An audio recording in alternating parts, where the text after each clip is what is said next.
नमस्कार, सात रंग न्यूज़ में आपका स्वागत है। आज हम बात करेंगे हमारी संसद में जो आज कुछ हुआ है।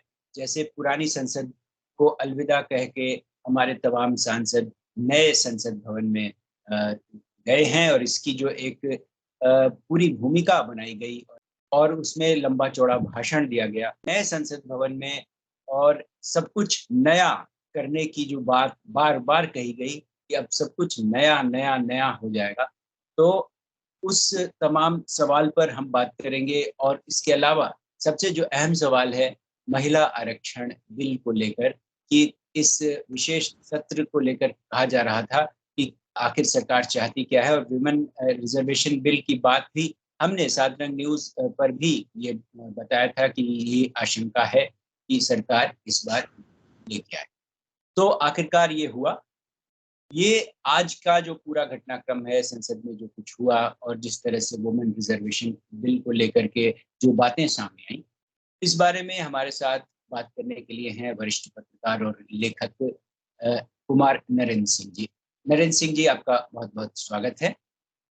और आज जो संसद में हुआ, जिस तरह प्रधानमंत्री ने 3 लंबे-लंबे भाषण दिए और उसके बाद विपक्ष के नेता जो राज्यसभा में हैं, मल्लिकार्जुन खड़गे कांग्रेस के अध्यक्ष हैं, उन्होंने जिस तरह से इस पर एक तंज़ भी किया कि आज आधे दिन तो प्रधानमंत्री को ही सुना गया। और वुमेन रिजर्वेशन बिल के बारे में भी उन्होंने ये बात कही कि 2010 में ही ये पास हो चुका था, लेकिन प्रधानमंत्री किसी को क्रेडिट देते नहीं हैं। ये तमाम बातें सामने आई और उसको लेकर के कई हंगामे भी हुए। इस पूरी पूरी जो स्थिति है, पूरा जो घटनाक्रम है, उसको आप कैसे देखें? धन्यवाद अतुल जी। सबसे तो पहले मैं आपको यह बता दूं कि मेरी नज़र में यह एक पॉलिटिकल जिमिक ही है। यह एक राजनीतिक चाल है मोदी जी की। और ऐसी आशंका मैंने पहले भी व्यक्त की थी कि रिजर्वेशन बिल ये लाकर दो काम करेंगे।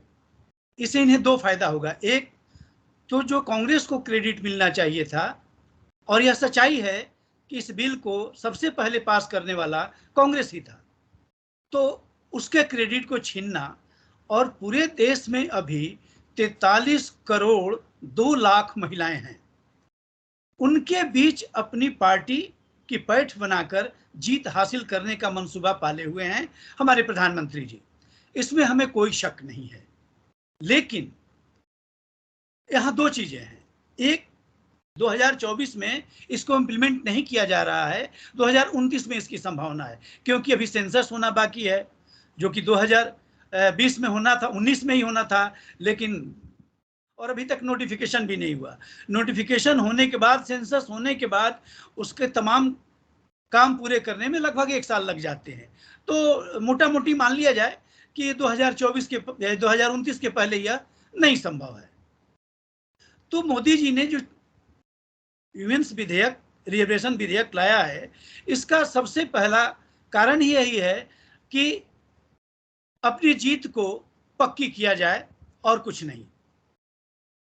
जहां तक महिलाओं को आरक्षण देने का सवाल है, उसमें कई चीजें हमें देखने की जरूरत है।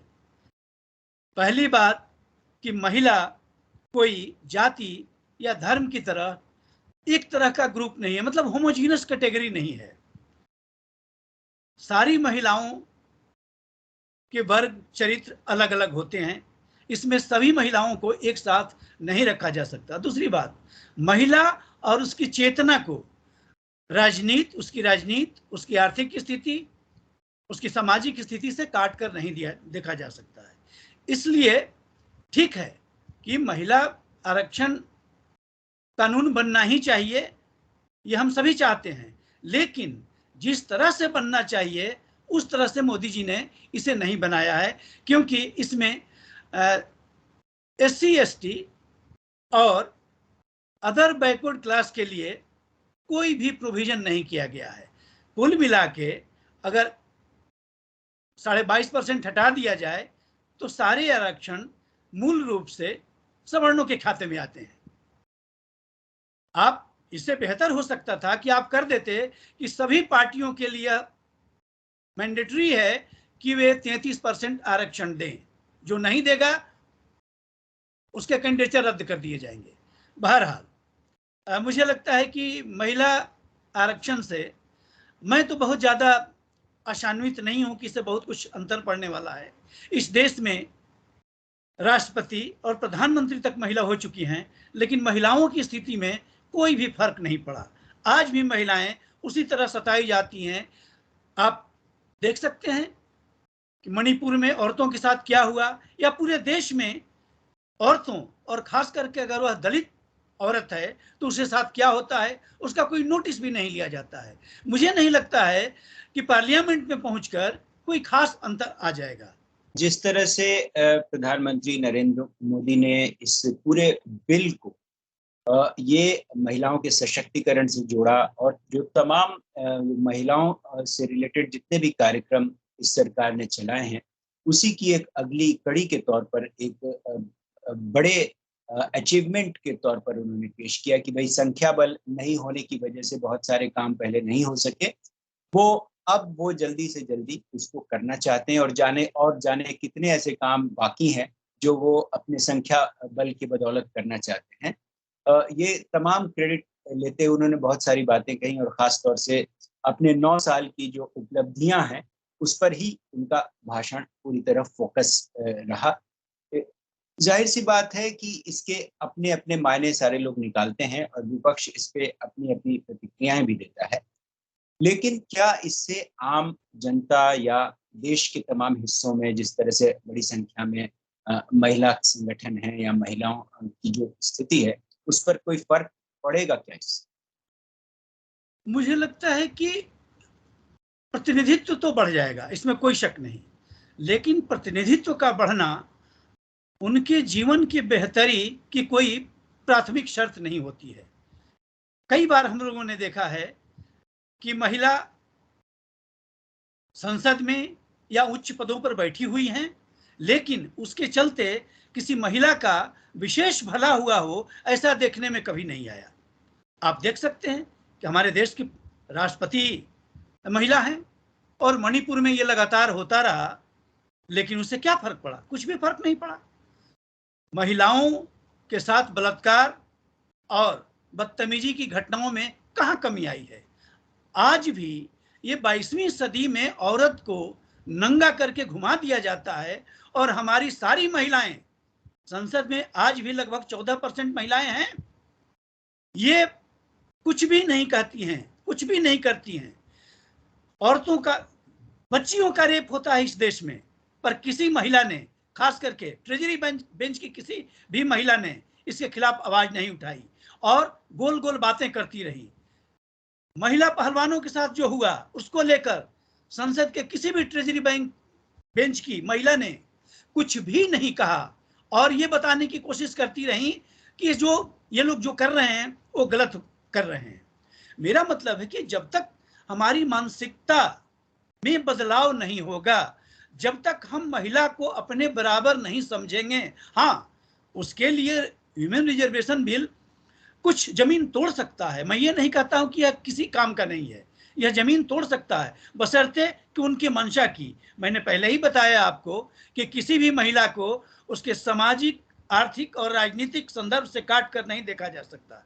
तो ऐसे में अगर किसी दलित महिला का रेप होता है तो तमाम बड़े बड़े घरों की महिलाएं इसे बड़ी आम बात समझ लेती है। नहीं, तो जैसे मंत्री ने अपने भाषण में एक बात कही कि हम आमतौर पर छोटी छोटी बातों में उलझे रहते हैं और बड़ी जो उपलब्धियां हैं उसको नहीं देखते हैं। तो क्या उनको लगता है कि आम जनता के जो सवाल हैं, चाहे वो महंगाई हो, बेरोजगारी हो, या फिर महिलाओं के साथ इतना सब कुछ हो रहा है, इस बारे में बातचीत हो रही है, ये सब क्या उनकी निगाह में छोटी छोटी घटनाएं हैं? और उनके हिसाब से जो वैश्विक स्तर पर तमाम देशों के नेताओं के साथ अपना कद बढ़ाने की जो बात है, वही सबसे बड़ी घटना है, या वही सारा कुछ है? ये वो प्रोजेक्ट करना चाहते हैं बार-बार अपने भाषण में। तो क्या उनके भाषण का जो अर्थ है, वो आपकी नज़र में क्या है? मुझे लगता है कि एक तो उन्हें खुद अपनी पीठ थपथपाने की बड़ी बुरी लत है। वो किसी भी चीज को इतना बड़ा बनाकर पेश करते हैं। अब G20 की मीटिंग की ही बात ले लीजिए, इसमें सरकार की तरफ से कई सांसदों ने बयान दिया कि भारत को मेजबानी का अवसर मिला, ये मोदी की करामात है, जबकि यह रोटेशन पर होता है, सबको पता है। अरे भारत तो बहुत बड़ा देश है, इंडोनेशिया इसकी मेजबानी कर चुका है, और जहां तक विश्व में अपनी साख जमाने की बात है तो विश्व में हमारी साख जम नहीं रही है। सच्चाई यह है कि हम जिस तरह से हम या मतलब यह सरकार जिस तरह से भेदभाव को अपना एजेंडा बना रखा है, उससे हमारी स्थिति अच्छी नहीं हो रही है। हमें शक की निगाह से देखा जा रहा है। पूरे विश्व में जो भी डेमोक्रेटिक कंट्री हैं वे हमें शक की निगाह से देखते हैं। और यही नहीं, ये तो बार बार कई देशों के लोगों ने, देशों के प्रधान तक ने कहा कि भारत में अल्पसंख्यकों के साथ ज्यादती हो रही है, उन्हें सताया जा रहा है, वे डर में जी रहे हैं।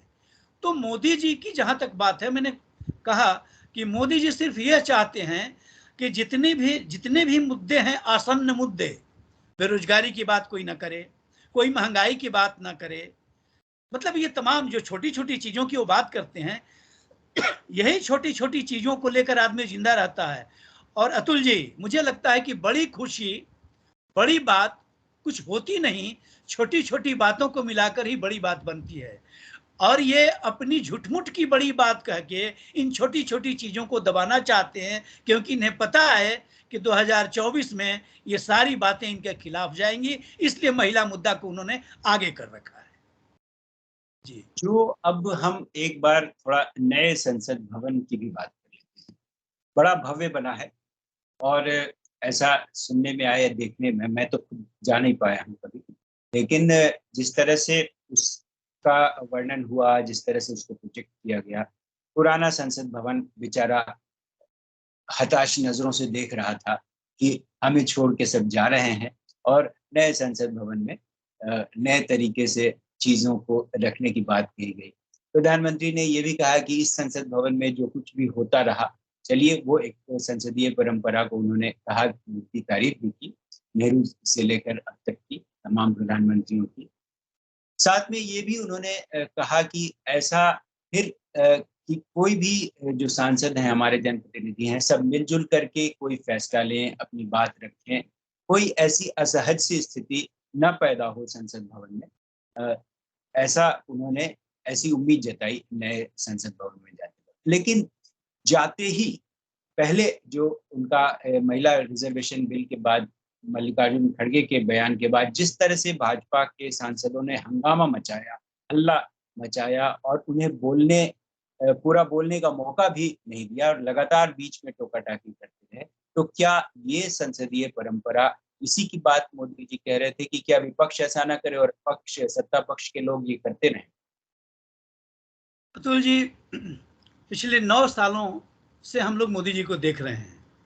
इनके कथनी में और करनी में कोई तालमेल नहीं है। ये कहते कुछ हैं और करते कुछ हैं। मुझे याद है कि जब ये पहली बार संसद में गए थे तो सीढ़ियों पर माथा टेका था, और अंदर में जाके आपने देखा है कि अधिकांश विधेयक बिना किसी बहस के पास कर दिए गए, उस पर कोई चर्चा तक नहीं हुई। और ये किस संसदीय परंपरा की बात करते हैं हमारे मोदी जी? क्या है संसदीय परंपरा है कि बिना चर्चा के कोई बिल पास हो जाए, कुछ कानून बन जाए?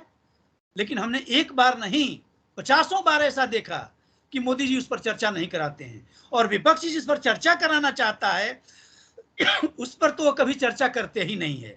मणिपुर पर चर्चा करने के लिए पूरा विपक्ष जोर लगाता रह गया, लेकिन मणिपुर पर चर्चा इन्होंने नहीं की। 1.5 मिनट बात करके उस बात को खत्म कर दिया। इसी तरह की एक नहीं, अनेक बातें हैं जिस पर इन्होंने कभी कोई चर्चा नहीं की। और संसद को स्थगित करने का, उसमें व्यवधान पैदा करने का तो इनका पुराना इतिहास है, भाजपा का पुराना इतिहास है। मनमोहन सिंह के समय में याद कीजिए, लगभग पूरा सेशन इन लोगों ने एक दिन भी संसद नहीं चलने दी। और आज ये बात करते हैं संसदीय परंपरा की। संसदीय परंपरा का मतलब सिर्फ इनका यह है कि जो हम या हमारी पार्टी कहे उसे चुपचाप विपक्ष माने। एक बात बताइए, पार्लियामेंट, संसद हमारी आस्था का प्रतीक है, हमारी डेमोक्रेटिक आस्था का प्रतीक है। जब डेमोक्रेटिक आस्था का प्रतीक है तो इसमें सेंगोल जो राजशाही का प्रतीक था उसे क्यों उन्होंने स्थापित किया? और बताते हैं कि हमारी परंपरा है। ये कौन सी लोकतांत्रिक परंपरा थी जिसके चलते इन्हें सेंगोल स्थापित करना पड़ा? संविधान की किताब भी तो रखी जा सकती थी। जैसे विशेष सत्र संसद का अभी चल रहा है और अभी इसमें पहला वीमेन रिजर्वेशन बिल ये लेकर के आए हैं। तो अगले जो 2 या 3 दिन बचे हुए हैं, इसमें आपको क्या उम्मीद है कि कुछ ऐसे और कंट्रोवर्शियल चीज़ें सामने आएँगी जो ये करना चाहें? जो ये ओवरऑल सत्र का मकसद था बेसिकली कि भाई गणेश चतुर्थी के नाम पर वो शिफ्ट कर लें पुराने संसद भवन से नए संसद भवन में। दूसरा महिला रिजर्वेशन बिल, जो 2 अहम काम थे वो तो उन्होंने कर लिए। अब क्या आने वाले दिनों में सिर्फ वुमेन्स रिजर्वेशन बिल पे चर्चा भी तो होगी ना? तो या तो वो चर्चा होगी या वो यूँ ही पास हो जाएगा। या तो ये चर्चा होनी तो चाहिए, लेकिन अगर चर्चा नहीं भी हुई और मोदी जी ने मन बना लिया है तो ये पास हो जाएगा, क्योंकि चर्चा को मोहताज तो है नहीं, कभी तो चर्चा में भाग नहीं। अगर ये बिल पास हो गया तो आने वाले 2 दिनों में कुछ और ऐसे बिल आने की संभावना है।